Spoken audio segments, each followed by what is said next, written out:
Здравствуйте, смотрите в сегодняшнем выпуске. Завершились Дни культуры Турции в Туркменистане. В Пекине состоялось третье заседание туркмено-китайской рабочей группы. В Туркменистане введены персональные пенсии за особые заслуги и другие новости. Дни культуры Турции в Туркменистане завершились эффектным мероприятием – показом одежды, выполненной из знаменитых турецких тканей. Мероприятие прошло в выставочном зале Государственной академии художеств Туркменистана. Качество турецкого текстиля оттачивалось веками, особенно знаменитые ткани Анатолии, исторического региона Турции, где ткачество возникло 9 тысяч лет тому назад. Делегация Туркменистана во главе с заместителем министра иностранных дел Вепа Хаджиевым приняла участие в третьем заседании туркмено-китайской рабочей группы по обеспечению безопасности объектов экономического сотрудничества. Было отмечено, что туркмено-китайские отношения всестороннего стратегического партнерства динамично и последовательно развиваются по многим аспектам. В Туркменистане приняты изменения в порядок назначения и выплаты пенсий, предусматривающие введение персональных пенсий за особые заслуги перед страной. Согласно поправкам, размер персональной пенсии составит 20 величин от базового размера пенсии. Персональная пенсия будет назначаться за многолетний добросовестный труд и особо значительный вклад в развитие государства, обладателям звания Герой Туркменистана или лицам, удостоенным нескольких других высоких государственных наград по достижению пенсионного возраста. В ходе туркмено-германского бизнес-форума в Берлине, который прошел 20 ноября, было подписано 19 меморандумов и контракт на 8 миллионов 160 тысяч евро. Деловая встреча предпринимателей двух стран продемонстрировала взаимную заинтересованность в укреплении партнерских связей и готовность к совместным инвестпроектам.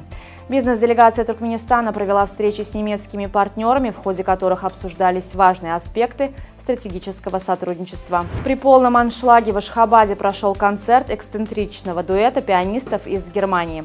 Музыканты Марсель Дорн и Штефан Вей родом из небольшой местности в Баварии. Свои выступления они основывают на интерпретации известных музыкальных произведений. Как рассказали сами музыканты, они дали 1000 концертов в 100 странах мира. В Беларуси открыли памятник картошке. Бронзовая скульптура представляет собой корзину, наполненную картофелем. Она установлена рядом с картофелехранилищем в преддверии Дня работников сельского хозяйства и перерабатывающей промышленности. Впервые за 37 лет голубые попугаи ара вывели птенцов в дикой природе. Это стало возможным благодаря усилиям ученых, заводчиков и правительства Бразилии. Семейная пара птиц заселила искусственное гнездо, установленное в заповеднике. В конце ноября из яиц вылупились 2 здоровых птенца. Голубые ара – крупные попугаи с ярко-голубым оперением. Они обитали в тропических лесах северо-востока Бразилии, но к 2000 году были практически уничтожены из-за вырубки лесов и отлова ради продажи в качестве домашних питомцев. Сборная Туркменистана сыграла на выезде в ничью с командой Гонконга в рамках второго тура отборочного раунда чемпионата мира 2026 по футболу. Матч состоялся на стадионе Гонконг и завершился со счетом 2-2.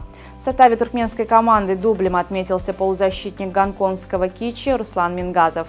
Дважды отыгрываясь по ходу встречи, хозяевам все же удалось свести игру в ничью. До старта 14-го чемпионата мира по борьбе «Кураж» в Ашхабаде остаются считанные дни. Уже сейчас можно сказать, что предстоящее мировое первенство войдет в историю как одно из крупных спортивных событий года. Согласно новым данным, в Ашхабад должны приехать более 490 человек, включая спортсменов, тренеров, судей и других официальных лиц из 53 стран. Чемпионат мира, на котором предстоит разыграть 15 комплектов медалей в 7 мужских и 8 женских весовых категориях, пройдет в спорткомплексе боевых искусств Олимпийского городка. На сегодня это все. Желаю вам хорошего завершения дня. Увидимся завтра. И не забывайте, что Туркменпортал ваш самый надежный источник новостей.